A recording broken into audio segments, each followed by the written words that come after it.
धान की फसल के अंदर स्टेम बोरर हो, लीफ फोल्डर, लीफ माइनर हो, ग्रीन हॉपर हो, मकड़ी हो या अन्य कोई भी कीट हो, इनका अटैक बहुत ज़्यादा मात्रा में पिछले कुछ वर्षों से देखने को मिल रहा है।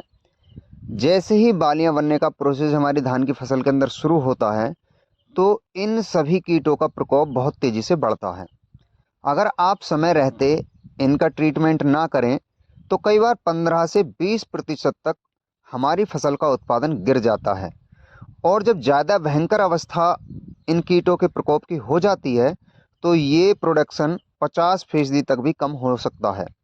जैसा कि आप देख रहे हैं, ये स्ट्रेम बोरर वाली जो मादा तितली होती है, उसके द्वारा दिया गया अंडा है। और फिर उसके द्वारा जो लार्वा बनता है, वो कुछ इस तरीके से तने भाग के अंदर जाता है, वहाँ खाना प्रारंभ कर देता है, वो अंदर चला जाता है। परिणाम स्वरूप होता ये है कि जो बाली निकलती है वो सूखी निकलती है। आपने देखा भी होगा, और पिछले वर्ष तो ये समस्या बहुत ज़्यादा थी। जैसा कि आप देख रहे हैं, पत्ती पे स्ट्रेम बोरर वाला लार्वा है। अब ये लार्वा तने के अंदर जाएगा, तने को काटेगा, जिससे जो बाली या तो ऊपर आएगी ही नहीं, आएगी तो सूखी आएगी। तो इसका ट्रीटमेंट आप कैसे कर सकते हैं? साथ ही में ग्रीन हॉपर का भी ट्रीटमेंट हो जाए, लीफ फोल्डर, लीफ माइनर का भी ट्रीटमेंट हो जाए, आपने जो सफ़ेद तितलियां उड़ती देखी हैं उनका भी कंट्रोल हो जाए, और मकड़ी का भी कंट्रोल हो जाए, या अन्य छोटे छोटे कीट जो भी होते हैं, उन सभी का कंट्रोल एक ही स्प्रे में हो जाए। तो आज का वीडियो इसी विषय पर रहने वाला है कि हम क्या दवाई डालें जिससे ये सभी कीट एक साथ कंट्रोल में आ जाएं और हमें हाईली प्रोडक्शन अपनी धान की फसल से चमक के साथ मिल जाए।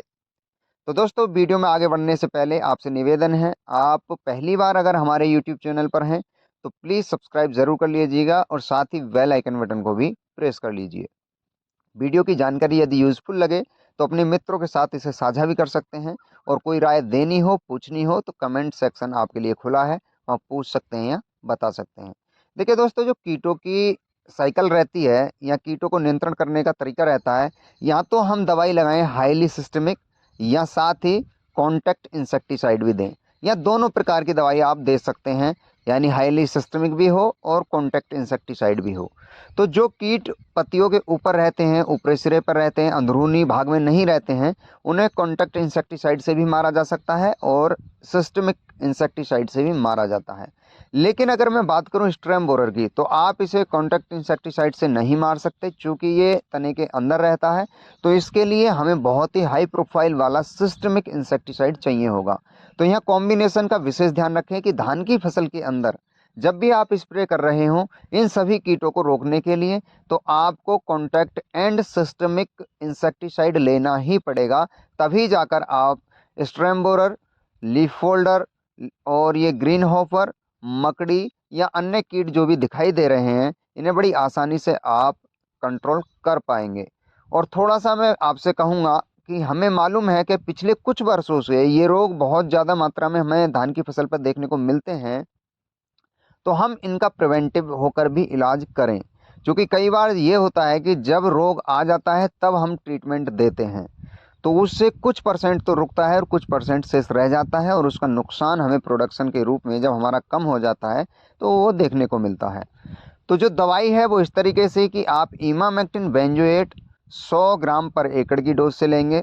साथ में आपको लेना है क्लोरो एंट्रानिलिप्रोल 18.5 उसकी मात्रा आपको 60 ml पर एकड़ के हिसाब से लेनी है। और दोनों ही दवाइयों को आप अलग अलग घोल करके एक साथ करके किसी बेहतरीन स्टिकर के साथ, चाहे वो किसी भी कंपनी का हो, उसके साथ लेकर के आप स्प्रे डलाइए। और स्प्रे भी आप तब डलाएं जब ओस ना हो, क्योंकि जैसे ही ड्रॉप्स आपके पत्ते पे जाते हैं तो चिकना तो पत्ता धान का रहता ही है, पानी रुक नहीं पाता है, और ऐसे में यदि आप ओस वाले समय में कराते हैं तो वो दवाई जो है वो नीचे पहुंच जाती है। तो ओस ना हो, इस बात का विशेष तौर पर ध्यान रखें। और आप इस मात्रा के साथ 60 ml जो आपका क्लोरोएंट्रानिलिप्रोल है 18.5% में, और 100 ग्राम इमामेक्टिन बेंजोएट, दोनों को अगर आप करा लेते हैं प्रिवेंटिव भी, और रोग की हल्की फुल्की जब पहचान कर लें आने के बाद, तब भी आप इसे बहुत ही आसानी से इस दवाई के माध्यम से कंट्रोल कर पाएंगे। और दोस्तों, आप यदि इन दोनों दवाइयों का स्प्रे करा लेते हैं तो आपको देखने में आएगा, एक तो ये रोग जितने भी हैं ये तो कंट्रोल होंगे ही, साथ में जो आपकी धान की ईल्ड है वो चमकदार बनेगी। और जब चमकदार बनेगी और जब मंडी में जाते हैं तो कई बार चमक के आधार पे भी हमें भाव देखने को मिलता है। तो आपको हर तरीके से इस स्प्रे से बहुत ज़्यादा फ़ायदा होने वाला है। तो सभी किसान भाइयों से निवेदन है कि समय रहते आप इसका स्प्रे ज़रूर करा लें। अब यहाँ कुछ किसान भाई कह सकते हैं कि क्या इसके साथ हम कोई फंगीसाइड जोड़ सकते हैं? तो फंगीसाइड वैसे तो आप चाहें तो होल्ड कर सकते हैं, यदि विशेष लग रहा हो आपके धान में कोई शीत विलाइट वगैरह आ रही हो, ब्लास्टिंग चीज़ें रह रही हो फंगस से रिलेटेड, तो आपको इसमें समीर 250 ml या कस्टोडिया 250 ml जोड़ देनी है। अगर आप ऐसा कर लेते हैं तो इंसेक्ट के साथ साथ जो फंगस के रोग हैं वो भी रुक जाएंगे और फिर आपको बहुत ही अच्छी धान की फसल से बहुत ही अच्छा प्रोडक्शन आपको मिल जाएगा। तो आज के वीडियो की जानकारी आपको कैसी लगी ज़रूर बताइएगा, और दोस्तों हमसे जुड़ने के लिए हमारे यूट्यूब चैनल को सब्सक्राइब कर बेल आइकन बटन को ज़रूर प्रेस कर लीजिएगा। तो आज के वीडियो की जानकारी केवल यहीं तक, मिलते हैं फिर किसी विषय के साथ अगले वीडियो में। तब तक के लिए नमस्कार किसान भाइयों।